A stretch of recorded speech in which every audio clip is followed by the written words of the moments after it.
In the Stone Podcast. Hey guys, welcome to the In the Stone podcast where our stories are written in the stone. My name is Baileys and our guest for today is former PBB housemate Anton Vinson. Palakpakan naman po dito sa set natin. What's up? Salamat sa oras mo, bro. Thank you. Salamat, bro. Huwag mo na kayo papaulit. Hindi mo ulit to. Di siya? Kamusta naman? Kamusta? Okay naman, sobrang saya ng pakiramdam ko ngayon kasi first time ko mag-podcast First with you. time? Yes, first time ko kasi mostly interviews. Ngayon, podcast talaga Yes, to. sir. Very big opportunity. talaga Marami pa para yan, sa- sir. Salamat. Thank you. So, it's the start of the year's second quarter already. Anong mga pinagkakaabalahan natin recently? Right now, ginagawa ko ngayon yung soap ko, yung Kamao. Yes, sir. So, focusing on boxing, family. So, ayun. And, ayun, nagbabasketball ako ngayon and then bonding with my family as well. Mm-mm. Ina-unwind ko with my family talaga. Parang nawalan yung stress ko pag kasama ko yung family ko, Mhm. yung friends ko. And, ayun. Iba kasi, syempre, when you have your go-tos Yes. and the real ones are always there for you. And sakto, also, cause you do culinary, Yes, right? yes, Also, your show. yes. Can you share about? Yeah, basically, nandun ako sa loob ng bahay ni Kuya. I do cooking. First year of college, nagka-culinary ako. Mga basics lang. Kasi, when I was a kid, tinuturuan talaga ako ng mom ko how to cook. And, simple lang naman yung mga niluluto ko. Sinigang, adobo, parang lutong Pinoy. Lutong Pinoy. So, eventually, you wanna become like, Yes, gusto ko gumawa ng sarili kong restaurant oh someday. yes, solid. May pangalan na? Right now, wala pa. Wala pa. Pinag-iisipan namin ni Papa.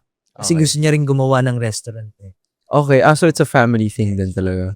Family orientation mo, and it's nice to hear na very supportive yung family mo and yung connection mo sa kanila and the people that you love. And sakto, we have this recipe for connections Yun. that last. Yun yung pag-usapan natin Okay. for today's episode kasi yun na nga na hindi naman lahat ng connection pang matagalan, may mga tumatagal, may mga tao rin na nandyan for you through the highs and through your lows, and some define you and some may affect you and some we don't have to give power to, 'di ba, in terms of connections. And syempre with the fast-paced industry that we're in, I'm sure nagbago yung buhay natin when we entered and we exited the PBB world and the PBB house. How is it now, yung parang how we connect with people? I'm sure iba yung ano ngayon, iba yung mundo mo ngayon. Totoo. Para sa akin yung mundo ko ngayon, hindi pa rin nawawala yung goal ko na wag lalaki yung ulo. Yung lagi sinasabi ng tatay ko na wag kang lalaking ulo. Just stay grounded. Kahit anong mangyari, just stay grounded. Pero right now, grabe yung bonding talaga namin ng mga housemates sa loob ng bahay ni Kuya. Kasi doon talagang naghanap ng pangalawang pamilya.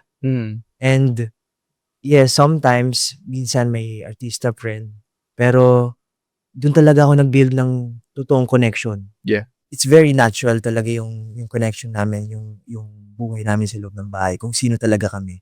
Pinapalabas talaga namin. So yung friends naman natin, hindi necessarily just, they say we have work friends, meron tayong mga nandun, but our work friends can also be the ones that are true friends. And when you made these connections, prior and after, kamusta naman yung bond ng mga naging friends mo now? And how do you bond with them? Given na busy ka, marami kang gina-juggle, how is it that you hang out with your friends in general? Minsan nga ako ngayon nagyayaya eh. Ikaw na lang yung Oo, nagyaya. nagyaya. Paano, saan ka nagyaya? Anong trip? Tapos ako ngayon, nagyayaya ako, wala sila, like parang busy. Sila naman, super Oo. busy lahat. Busy sila lahat. Pero ngayon, kapag may ups and downs ako, sila talagang nakakausap ko. And ayun talaga. Sa kanila ka nakaka-open up Oo, with your doon friends. ako. Pero, in terms of opening up and the people that you open up to, paano ba tingin mo masasabi yung parang dito makakapag-open up ako sa certain people na to. Ito dito,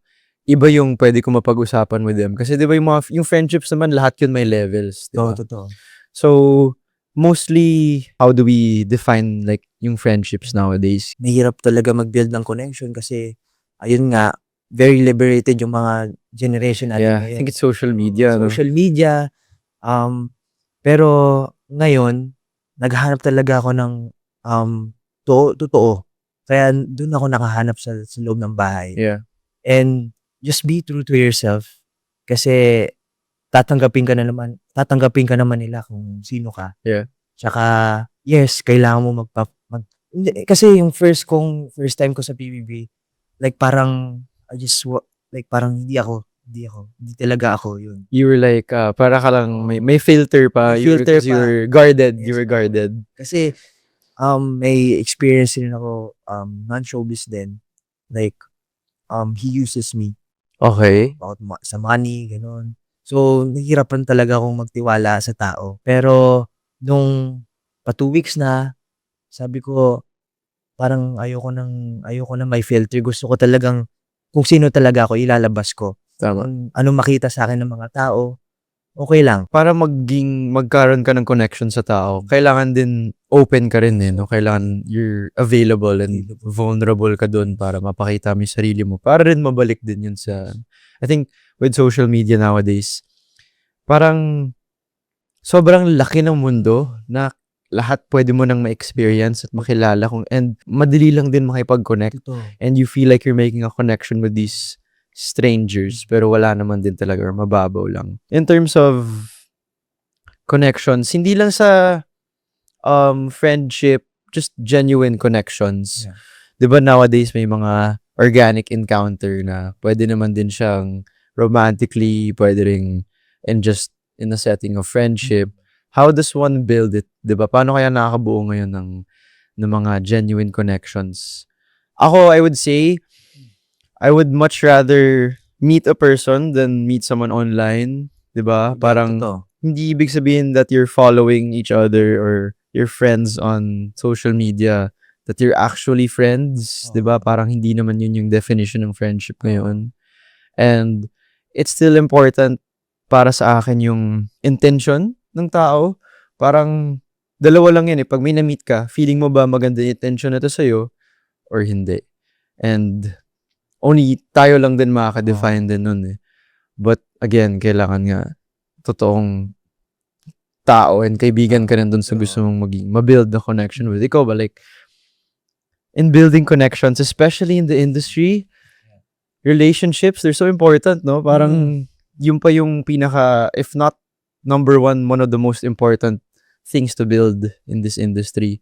Ano yung parang laging advice sa'yo ng parents mo or ng family mo in terms of choosing your friends or building connections sa industry? Ang sabi lagi ng tatay ko sa akin, madaling maghanap ng kaibigan, pero mahirap maghanap ng tunay na kaibigan.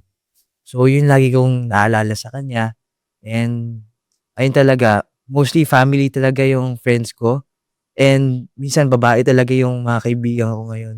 Kasi I have 3 sisters. So, mas naging connected ako sa mga girls. Ganon. Mas naging komportable ako. And then, ayun talaga, kapag ka-vibe mo talaga, lagi mong pinupuntahan. So, ayun. When you say you're much closer to girls, bro, it should be okay. Yeah. Diba? It should be okay. Like, in this generation, it's not a big deal to be friends with the opposite sex. So, na-mention nga ng family mo that your dad na choose your friends and it's hard to find true ones. Ngayon that you find the true ones, paano naman natin inaalagaan yun? How do we maintain them? And kasi importante din yun. Importante talaga yun. Honest talaga dapat. And kasi minsan hindi ko fine-filter yung kunyari, ang pangit ang outfit mo, hindi ko trip yan. Okay. Yun talaga yung totoong kaibigan, kaysa naman i-filter mo na, kaysa ganda ng outfit Oo mo. nga. Okay yan, pogi mo, pre. Yun talaga yung totoong kaibigan. Gusto ko maging honest ka lang sa sarili mo at maging honest ka sa kanya kung if totoo ka talaga. So, ayun po talaga, if you want to build really connection, you just find a real one. Yeah. Talaga, yun. Tsaka kasi, ganun din siguro yung gusto mong ma-receive. Oo, Ganun mo yung gusto gusto. Ayaw mo na yung paligoy-ligoy pa. Sabihin mo na yung totoo, diba?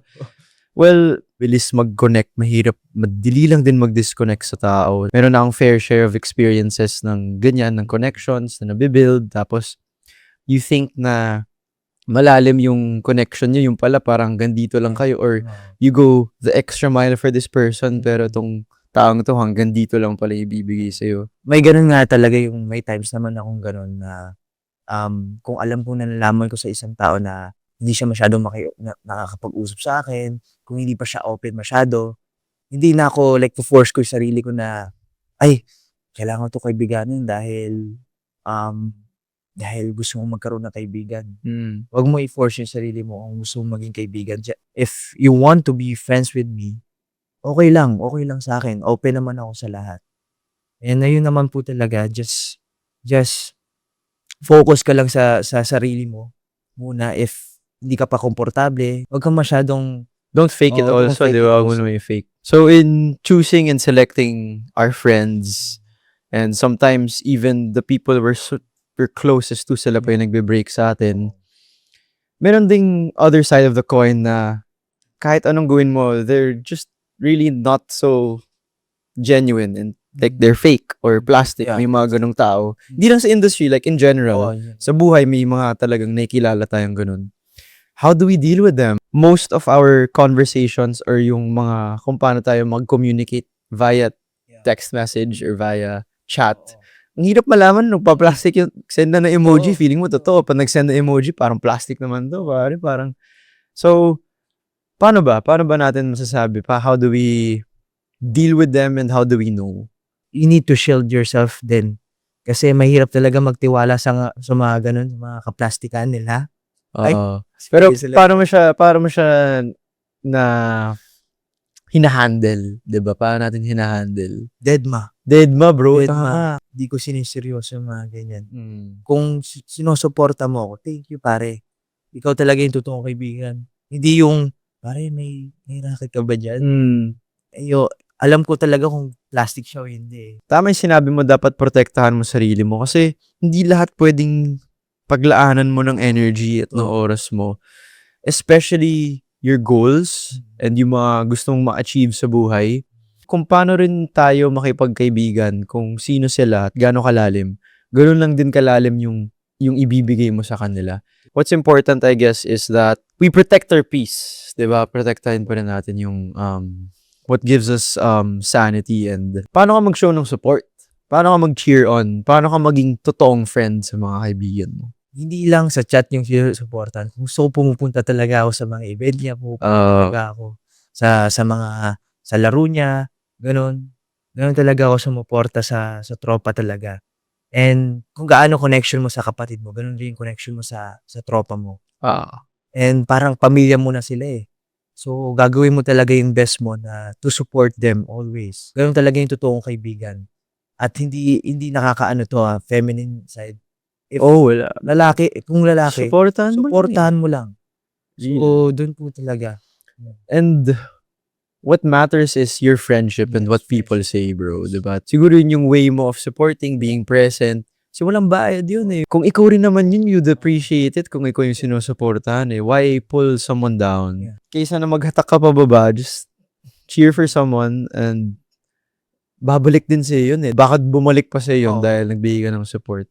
And I guess in terms of fading naman na friendships, syempre, may mga connections din na hindi talaga naglalast. May mga times na parang hanggang dito lang talaga. Pero hindi naman ibig sabihin na hindi kayo naging totoo sa isa't isa. I'm sure you also had some friends probably that when you started becoming busy, diba, or yung pinasok mo yung industriyang to, may mga kailangan ka lang din i-let go. So, paano natin siya na-experience? How was that? I make sure na makakabawi ako sa kanila. Kasi minsan kasi mga tropa na may napunta kasi ako sa times na napariwara ako. And hindi tama yung ginagawa ko. Like tumatakas ako dati. And to be honest, lahat naman ata ng mga kabataan ngayon pinagdaanan nun. Yeah. Pero ayun, may times na sabi ko sa sarili ko, I need to stop. Gusto ko matuto pa. I want to grow more. Ay, hindi lang ayoko mag-stuck sa gantong mundo. So, naghanap ako ng totoong kaibigan at naghanap ako ng hindi hindi bad influence, hindi nakaka-bad influence sa akin.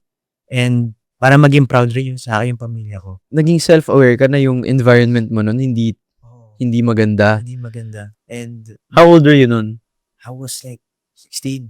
16. Siyempre, pag 16 ka, di pa... If you were to talk to yourself, your 16-year-old self, anong magandang payo? Para sa akin, wala akong regrets. Kasi lahat ng pinagdaanan mo sa buhay, it's a lesson. So, yun talaga yung importante sa akin. Na bawat step mo sa buhay mo, may lesson talaga na pupunta sa'yo. And ang masasabi ko lang sa 16 years old ko, just enjoy life. And then, tama lang yung ginagawa mo. Kasi, For now. for now. Alam mo dapat ang ginagawa mo sa buhay mo. Kung alam mo yung tama at mali, yun talaga yung importante. Sino yung... Or paano ka nagising yung time na yun? Meron bang kumausap sa'yo? Or na-realize mo ng sarili mo na hindi pala tama yung ganitong direksyon sa buhay? I realized na hindi dapat yung sa Sarili mo lang. Na minsan kasi nandiri na ako sa sarili ko na hindi na tama to.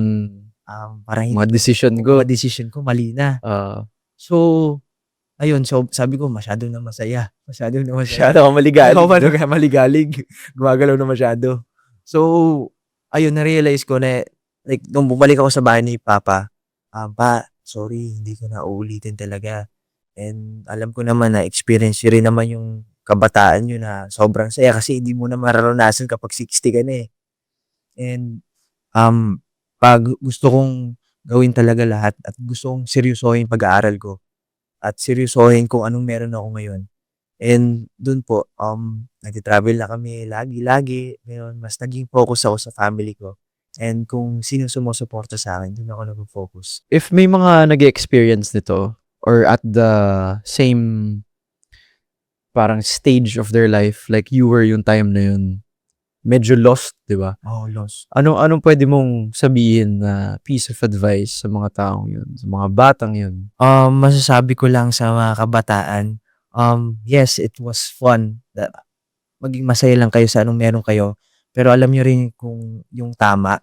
And puntahan nyo lagi yung parents nyo. Yun talaga yung susuportahan ka at papapuntahin ka sa tamang path. So, yun po. Makinig lang sa magulang. No? Mahilig lang talaga sa magulang. Huwag masyadong maligalig, di ba? Sila yung tunay na kaibigan. At tunay na, parang tunay na kaibigan mo talaga. Sila talaga, yeah. Sila nga daw yung mga magulang nga daw yung bata pa lang tayo. Kilala na nila kung sino yung mga totoong mga kaibigan natin. Hindi, dito tatagal. Or huwag ka masyadong mag-spend time dyan, anak. Parang hindi okay yung samahan nyo. Pero, I think, maraming lessons kailangan pa rin pagdaanan para tayo matuto. And, ang totoo rin namang nagbigay sa'yo ng kaliwanagan is ikaw lang din. Yung sarili lang din natin yung mga panahon na yun. Hindi naman ibig sabihin na hindi ka naging tunay na kaibigan sa kanila. Siguro parang nag-grow ka lang din.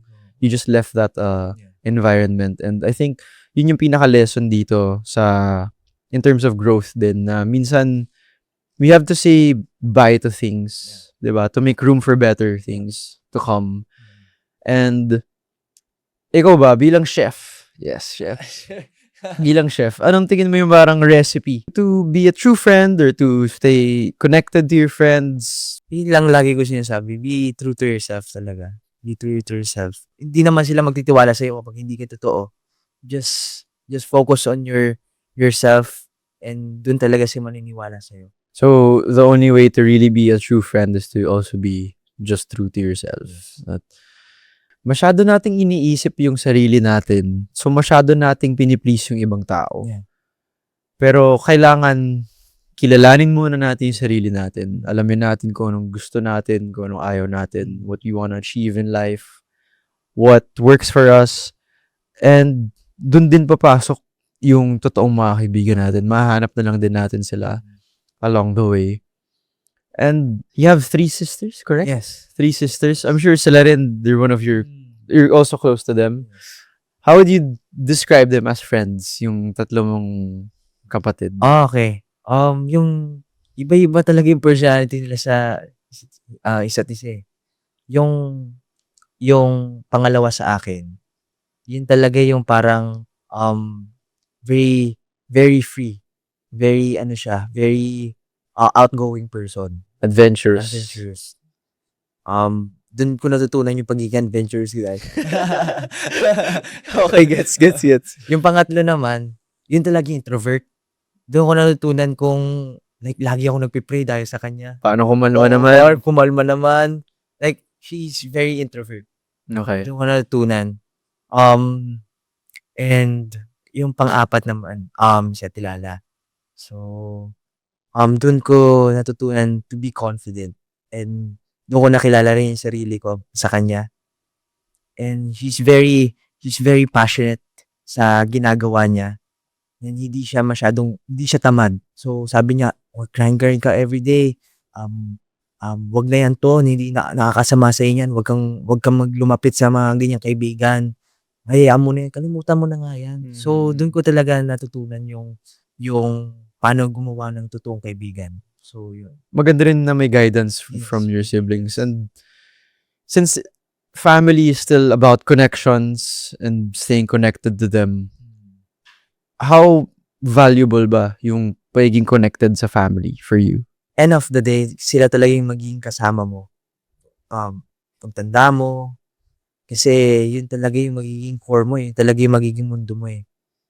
At kasi sa ngayon, mahirap magtiwala, pero sila talaga yung naging focus ko and yung motivation ko every step ko sa showbiz. May mga tao kasi na may magi-gain from you, may makukuha lang sa'yo, may Walang filter talaga sila. Walang filter. They just want the best for you. And I mean, it's a case-to-case basis in certain situations and families. But essentially, yung pinaka lesson dito is find people that really care about you. The truest form of care, truest form of love is really just supporting you and bringing out the best in you. Diba? And in building connections and making them last, it's still also, it boils down to who you are as a person, diba? Sabi mo nga na kailangan totoo ka, kailangan maganda rin yung mga intention mo. Bakit magiging maganda yung mga intention ng tao sa'yo kung ikaw ba maging malinis din ba yung intention mo sa iba or sa mga kaibigan mo? And also, hindi rin dapat ipagkait or hindi dapat tayo madamot sumuporta sa mga kaibigan natin. Especially when they're succeeding, when they're winning. Gaano ka-importante yung having the right backbone, the right support system. You're not gonna get there alone. Yeah. Diba? Gaano siya ka-importante to have a good team behind you, the right people, the right support system. If you find the right one, yun talaga yung for me. Kasi ngayon yes, nasa showbiz industry, mahirap makahanap ng totoong kaibigan. Dapat maging matatag ka lang sa bawat hamon mo. At kasi minsan may Ihila sa'yo pababa. Kasi hindi mo talaga malalaman yun eh. Kahit sa anong trabaho, kahit anong place, workplace. Mahirap talaga. Basta maging matatag ka lang. Maging focus ka lang sa goal mo. Focus ka lang sa ginagawa mo ngayon. Kaibigan mo yung sarili mo. So ayun. Kung makahanap ng totoong kaibigan, I'm blessed. Speaking of goals, nabanggit mo na siya. Ano ba yung mga upcoming ganaps ka ba? May mga pwede nating abangan. Ayun. Hello. Sana abangan niyo po ako sa Kamao, GMA Afternoon Prime. So, yun po. And All Out Sunday, every Sunday na po yan. Tsaka yan. Salamat. Yes, sir. Alright. Yes. Salamat sa oras. Hey, thank you. Lupit. First, parang hindi mo first. Parang hindi mo. More to come, bro. More guestings for you. More power to you. More projects. And ako sobrang support ako sa'yo, bro. Is connected with your family. And nakaka-warm ng puso yun. And keep the fire, bro. Salamat. For the Indostone team, for Crossroads, my name is Baileys. This is the Indostone Podcast. We'll see you in the next one. This is Crossroads Media.